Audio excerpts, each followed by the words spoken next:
الحمد لله الحمد لله نحمده ونستعينه ونستغفره ونستهديه ونعوذ بالله من شرور أنفسنا وسيئات أعمالنا من يهده الله فلا مضل له ومن يضلل فلا هادي له ونشهد أن لا إله إلا الله وحده لا شريك له ونشهد أن سيدنا ونبينا ومولانا محمدا عبده ورسوله صلى الله تعالى عليه وعلى آله وأصحابه وبارك وسلم تسليما كثيرا أما بعد فقد قال الله تعالى في القرآن المجيد والفرقان الحميد بعد أعوذ بالله من الشيطان الرجيم بسم الله الرحمن الرحيم ربنا وبعث فيهم رسولا منهم يتلو عليهم آياتك ويعلمهم الكتاب والحكمة ويزكيهم إنك أنت العزيز الحكيم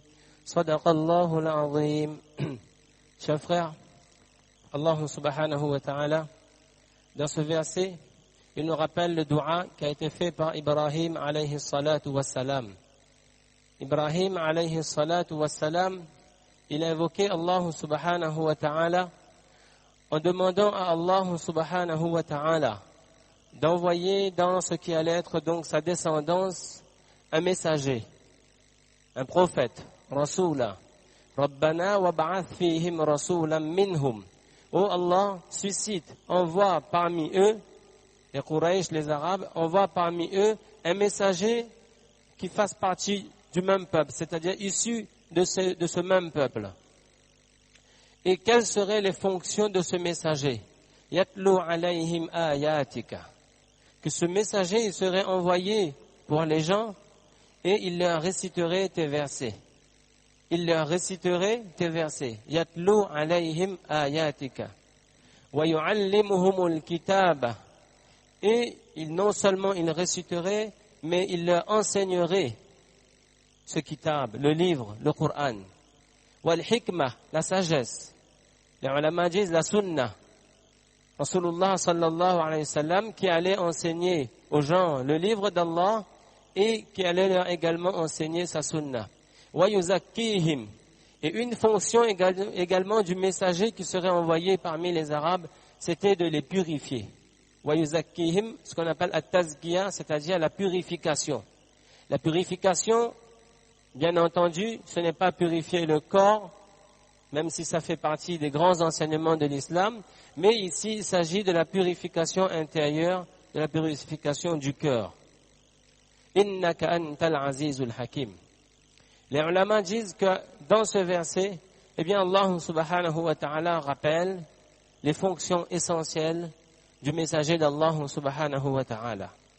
Et également, un autre verset dans lequel Allah dit Ya ayyuhar rasoul, ô toi messager, maintenant que tu es arrivé, eh bien une de tes fonctions, balligh ma unzila ilayka min rabbik. Balligh, ballara yuballighu tabligh. Ça veut dire fais parvenir, fais propager, fais répandre, transmets ce qui t'a été révélé de la part de ton Seigneur. Quand on dit tabligh, en fait c'est tablir, qui vient du verbe ballara. Et Allah, il donne cet ordre au messager en lui disant ballir, fais le tablir, fais quoi? Eh bien propage le message d'Allah subhanahu wa ta'ala. Ce qu'Allah t'a révélé, eh bien tu le transmets, c'est ton devoir. Ce sont donc là les fonctions essentielles des Anbiya alayhimus salam. Les Anbiya alayhimus salam sont des humains, sont des hommes, mais qu'Allah subhanahu wa ta'ala a envoyé pour orienter les gens vers Allah subhanahu wa ta'ala. Ils ne sont pas venus pour montrer la recette de tel repas, comment faire tel métier, comment confectionner tel objet. Ça c'est, il avait dit aux gens, Antum a'lamu bi umuri dunyakum. Vous êtes plus savants des choses de votre monde. Une fois, il avait suggéré quelque chose lorsque les compagnons étaient occupés à planter et ils faisaient donc croiser deux espèces, etc. Le prophète sallallahu alayhi wa sallam a dit quelque chose et les compagnons ils ont dit que non, ça se fait comme ça. Le prophète sallallahu alayhi wa sallam a dit vous êtes plus savants des choses de votre monde. Le Nabi, il n'est pas venu, c'est pas sa fonction principale. Sa fonction c'est de lier et de faire connecter de ce monde de connexion. La vraie connexion, que les Anbiya alayhimus salam, pour laquelle ils étaient venus, c'était de connecter les créatures à leur créateur Allah subhanahu wa ta'ala. Que chaque personne comprenne qu'il est un serviteur et que Allah, il est notre Seigneur. Que chaque personne comprenne que notre vie sur cette terre, elle est éphémère et que demain nous allons retourner à Allah. Que chaque personne comprenne que vivez votre vie sociale, votre vie familiale, votre vie professionnelle, toutes les facettes de votre vie, vivez-les, mais vivez-les conformément à la volonté d'Allah subhanahu wa ta'ala et conformément à l'enseignement de Rasulullah sallallahu alayhi wa sallam. Et Rasulullah sallallahu alayhi wa sallam, il était vigilant. Et toute sa vie, il était là à être vigilant autour de lui pour rappeler aux compagnons comment être plus proche d'Allah subhanahu wa ta'ala. Il leur disait et il leur montrait que c'était important de travailler. D'ailleurs, lui-même, il a travaillé. Tous les Anbiya alayhimus salam ont travaillé. Il y a quelques jours, j'ai lu un message d'une personne qui remettait en quelques éléments de l'islam, qui remettait un peu en question, et qui disait, entre autres, il ne comprend pas pourquoi l'islam n'encourage pas le travail, alors que c'est une grande valeur, et que pourquoi l'islam n'encourage pas et appelle plutôt à la passivité. J'ai dit, mais où est-ce que vous avez appris que l'islam appelle à la passivité? L'islam, au contraire, n'a fait qu'encourager le travail. Rasulullah sallallahu alayhi wa sallam, il a dit que travailler pour gagner sa vie de manière halal, kasbul halal, faridatum ba'd al-fara'id. C'est une obligation parmi les obligations.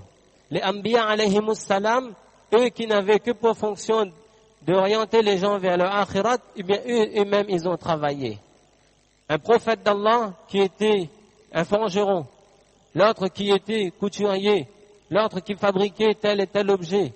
Les Anbiya alayhimus salam ont travaillé. Le prophète sallallahu alayhi wa sallam, il a dit que chaque prophète a été un berger. Et ils ont travaillé pour gagner leur vie. Rasulullah sallallahu alayhi wa sallam, eh bien, il a fait le commerce. Donc, il faut bien se renseigner pour comprendre que l'islam demande que chaque personne soit acteur de sa société et non pas spectateur. Jamais l'islam n'a demandé de rester assis, de croiser les mains. À ceux qui venaient tendre la main, le prophète sallallahu alayhi wa sallam, il lui montrait un chemin pour gagner sa vie sans tendre les mains et comment encourager le travail. Donc ça, c'est une valeur de l'islam. Donc les Anbiya alayhimus salam sont venus avec tout cela. Mais ils sont venus en même temps pour rappeler donc à l'être humain quelle était son orientation vers Allah subhanahu wa ta'ala. On disait d'autres choses, mais on revient au point essentiel puisque le temps passe très vite. Juste pour dire que les différentes facettes et les différentes missions du messager d'Allah, eh bien, c'est d'enseigner. C'est d'enseigner. C'est de transmettre et c'est de purifier. Au moment où l'école va reprendre, la madrasa va reprendre, etc., c'est un petit point, parfois, auquel on ne pense pas beaucoup, mais qu'il est important parce que ne pas comprendre ce point-là, eh bien, ça cause beaucoup de dégâts dans toute la Ummah. Ça cause beaucoup de dégâts dans toute la Ummah. Nous devons comprendre qu'il y a dans le dîn des différentes facettes. Il y a la facette de l'enseignement, du ilm, du ta'alim, du ta'allum. Apprendre, faire apprendre, d'où les madrasas, d'où les darul ulum, d'où les universités, d'où les études, d'où les grands savants, les grands mufassirin, commentateurs du Coran, les grands muhaddithin, savants du hadith, les grands fuqaha, les grands juristes de l'islam. Ça, c'est toute une facette du dîn. Ça, c'est toute une grande branche de l'islam. Depuis le départ, et même au temps de Rasulullah sallallahu alayhi wa sallam, eh bien, il y avait des compagnons radiyallahu anhum qui étaient versés dans la science du Coran, du hadith, du fiqh, etc. Et ensuite, l'autre facette, c'est donc de se purifier, ce qu'on appelle les tazkiyah, que quelqu'un aille parfois auprès d'un guide ou non, mais d'une manière ou d'une autre qu'il comprenne que la purification de son cœur est importante, que dans notre cœur il y a des maladies, tout comme chacun de nous, eh bien on va chez le médecin pour des maladies physiques, eh bien il y a en nous des maladies spirituelles, la rancune, la haine, la jalousie, l'ostentation, etc., etc. Ce sont des maladies spirituelles. Parfois nous sommes très attentifs aux maladies qui nous touchent physiquement. Combien une personne est contente de revenir de chez le médecin en disant « Alhamdulillah, j'ai fait mon bilan, tout va bien ». Mais ça, c'est le bilan de ton corps. Comment se porte ton cœur? Comment se porte ton âme? comment se portent les différentes qualités que tu devrais avoir en toi. Et le musulman, il a également l'obligation de se questionner là-dessus, parce que c'était une des missions de Rasulullah sallallahu alayhi wa sallam. À travers les hadiths, il nous a appris à travailler, à nous débarrasser de nos cœurs, de la jalousie, de la rancune, de la méchanceté, du mensonge, du vol, de la malhonnêteté et toutes les maladies qui sont liées à notre cœur. Et ça, c'est encore un pan très important de l'islam. La purification, le tazkiya. Donc, il y a aussi des écoles, il y a des shuyukh, il y a des guides spirituels, des disciples, des maîtres, etc. Et c'est une branche importante de l'islam.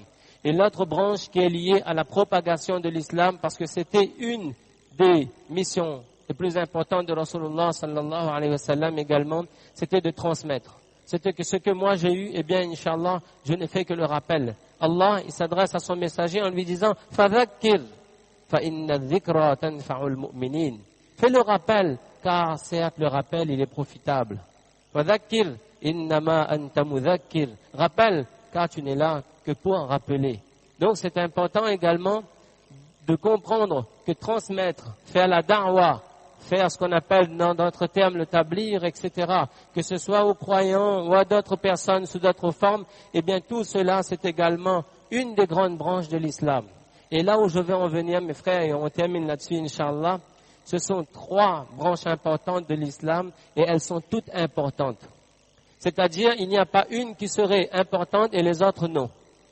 Et non seulement elles sont toutes les 3 importantes, d'accord, de manière capitale, et en même temps, elles sont toutes les 3 complémentaires.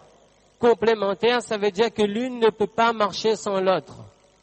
Si je suis dans la science, mais que cette science-là, je ne la transmets pas, si je possède la science, mais en même temps mon cœur il est malade, alors ça ne va pas. Si mon cœur je le purifie, mais en même temps je ne pense qu'à moi, je ne transmets pas, et je me purifie, mais en même temps je suis vide de connaissances, eh bien ça ne marche pas. Si je suis engagé dans l'effort du dîn à transmettre, mais si je ne connais pas, qu'est-ce que je vais transmettre? Et si je transmets et que moi-même je suis malade, comment je vais transmettre? Les 3 branches sont complémentaires et sont l'une à l'autre complètement liées, directement et intimement liées. Et que le croyant, il doit comprendre qu'il n'y a pas une branche eh bien, qui est bonne et que les autres, c'est une perte de temps. Excusez-moi le terme. Ou bien moi, j'ai compris la religion parce que moi, j'ai plus d'affinité avec cette branche. Les autres, eh bien, ils perdent un peu leur temps. Là, moi, je suis dans le vrai, les autres sont dans le faux. Non, les 3 sont des vérités. Il n'y a pas une branche qui serait vérité et les autres de la fausseté. À ce moment-là, nous, on aurait mal compris, on serait sur le chemin de la fausseté. Et juste pour terminer, un exemple de Maulana Abrarul Haq, rahimahullah, un de nos grands savants contemporains qui nous a quittés il y a quelques années, rahimahullah, eh bien, un jour, on raconte qu'il est parti en Inde, là-bas, dans une autre région, à Bangalore. Et il avait parmi ses disciples quelqu'un qui était un chef d'entreprise et qui avait une grande usine, une entreprise qui fabriquait des biscuits. Mon Abrarul Haq, eh bien, il a été amené par son disciple en disant « Cheikh, venez visiter mon usine, etc. On va regarder un petit peu l'entreprise. » Eh bien, il est parti et il a regardé pendant la journée les gens qui travaillent. D'un côté, il y a un groupe qui est en train de faire ça. De l'autre côté, un groupe qui fait ça. De l'autre côté, un groupe qui fait ça. Il y avait des machines. Quelqu'un postait au début de la machine, d'autres au milieu, d'autres enfin dans la chaîne de production, etc. Et il voit que tous les groupes, eh bien, sont en train de travailler. Il regarde le travail qui marche comme il faut, etc. Et après, quand toute la visite est terminée, ils se rendent dans le bureau du disciple. Et là, Maulana, comme c'était son habitude, eh bien, il donne quelques paroles du dîn. Et il dit, Masha'Allah, nous avons visité l'entreprise de notre frère Azad, ça s'appelait Azad Factory. Il dit, cette usine qui fabrique des biscuits, etc., qui confectionne, qui emballe, qui envoie, qui exporte, je ne sais quoi. Il dit, on a constaté qu'il y avait des gens qui travaillaient. Et il y avait des groupes de travail. Et chaque personne avait une fonction bien précise. Il dit que chaque personne et chaque groupe qui travaille, il sait pertinemment qu'au moment où je suis en train de travailler, il y a un autre groupe qui est en train de travailler là-bas et son rôle est tout aussi important que le mien. Si moi, c'est important que je sois en train de mettre, par exemple, les ingrédients ici, c'est important que l'autre groupe là-bas, eh bien, il continue dans la chaîne de production. Et le deuxième groupe, il se dit aussi que celui-là, il est important. Et les deux, ils se disent que le troisième groupe est important. Et ils savent que chacun dépend de l'autre. Ils sont intimement convaincus que s'il y a un des groupes, eh bien, qui fait défaut, qui arrête de travailler, qui sort de la chaîne, eh bien, c'est toute la chaîne qui ne fonctionnera plus. On va tout arrêter parce que il y a un maillon qui manque dans la chaîne. Maulana, il écoute, il dit cela, et il dit, en fait, le din, c'est exactement pareil. Il dit, dans notre religion, c'est exactement pareil. Que toutes les branches qui travaillent, tous les groupes qui travaillent, eh bien, chacun a une fonction très, très importante. Et chacun doit se dire que si moi, je pense que je suis utile à la Ummah, eh bien, l'autre aussi, il est utile à la Ummah. Chacun doit se dire que si moi, je peux apporter quelque chose, eh bien, je n'ai pas l'exclusivité du din. Le din n'appartient à personne. Il n'appartient à aucun groupe. N'appartient à aucune branche. Le din, il appartient à tout le monde. Personne n'en a l'exclusivité. Si je pense que je peux être utile, je peux faire quelque chose, eh bien, Inch'Allah, il y a de la place pour que tout le monde puisse venir faire quelque chose et apporter sa pierre pour l'édification et l'avancée de ce din. Chacun se dit donc que c'est complémentaire et chacun se dit que c'est important. Et de cette manière, Inch'Allah, c'est une entreprise qui va tourner. Quand chacun des groupes va se rencontrer, le cœur sera propre. Parce que tout le monde sait qu'on pousse la balle dans le même camp. Oui, non. C'est-à-dire, on est chaque joueur d'une même équipe, positionné dans des différentes positions, mais tous on marque de l'autre côté. Il n'y a pas un qui va comme ça et l'autre qui vient par ici. Je sais que si je suis avant-centre, je peux faire quelque chose, mais si la défense coule, eh bien, ça ne va pas marcher. Chacun sait que sa position, elle est importante. Et que chacun est important. Chacun de nous et chacun de vous ici, vous êtes important pour ce que vous pouvez apporter au din d'Allah subhanahu wa ta'ala. On peut avoir juste des affinités. Je préfère jouer en défense. L'autre dit je préfère sur le côté. L'autre dit je préfère en attaque. Il n'y a pas de souci. Chacun se positionne là où il se sent le mieux. Mais qu'il ne critique pas l'autre. Qu'il encourage l'autre à dire, écoute, on a tous le même objectif. On a tous la même mission. On avance tous vers le même Allah subhanahu wa ta'ala. Et Rasulullah sallallahu alayhi wa sallam a été envoyé et lui, il a joué à tous les postes. Il a joué à tous les postes. Il était aussi prédicateur et da'i. Il était aussi cher et celui qui faisait la tazkiya. Et il était le plus grand des mu'allim, le plus grand des enseignements, Rasulullah sallallahu alayhi wa sallam. C'est ce qu'il est venu nous apporter. Maulana de terminer en disant, voilà, si le groupe de la tazkiya travaille en pensant que le ilm c'est important et que la da'wa c'est important, alors tout va marcher. Si le groupe de la da'wa marche en disant que ilm et tazkiya sont importants, ça va marcher. Et de la même manière, le groupe de ilm qui dit, moi j'enseigne, mais s'il n'y a personne pour propager ce que j'enseigne, comment ça va marcher? Si moi je veux faire la da'wa, moi j'enseigne, mais s'il n'y a pas des gens qui aident à amener de manière concrète ces enseignements dans le cœur et à le purifier, eh bien, qui va faire le reste du travail? Donc, tout ça, c'est une complémentarité et que chacun de nous, on retienne donc, Inch'Allah, cette leçon, que le din a ces multiples facettes qui constituent une richesse pour notre din, pour notre religion, à nous d'avoir un peu de souplesse, de ne pas avoir ce qu'on appelle en arabe le ta'assub, c'est-à-dire que moi, je suis disciple d'un cheikh et après, il n'y a que ça qui compte dans le din. Ou bien moi, je suis dans la da'wa et il n'y a que ça qui compte dans le din. Ou bien moi, j'enseigne et j'étudie et tous les gens, tous les autres, ils perdent leur temps. Non, on a besoin de tout. On a besoin de tous les ingrédients pour faire, Inch'Allah, le bon repas, pour faire le bon gâteau. Et c'est ainsi qu'on arrivera, Inch'Allah, au meilleur résultat. Qu'Allah subhanahu wa ta'ala nous permette d'avoir cette ouverture d'esprit. Il faut aujourd'hui qu'on ouvre nos esprits, qu'on ait une grande ouverture d'esprit et qu'on ait un cœur qui soit large pour accepter chaque personne, au-delà de nos différences, au-delà de nos couleurs, au-delà de nos divergences. Eh bien, chaque personne qu'il prenne son autre frère avec muhabba, avec amour, et que chacun se donne la main, et Inch'Allah, yadullahi ala al-jama'a, c'est l'union qui fait la force, la main d'Allah est le seul groupe. Jazakumullahu khaira wa akhiru da'wana anil hamdulillahi rabbil alamin. Jazakumullahu khair. Jazakumullahu khair. Jazakumullahu khair. Jazakumullahu khair. Jazakumullahu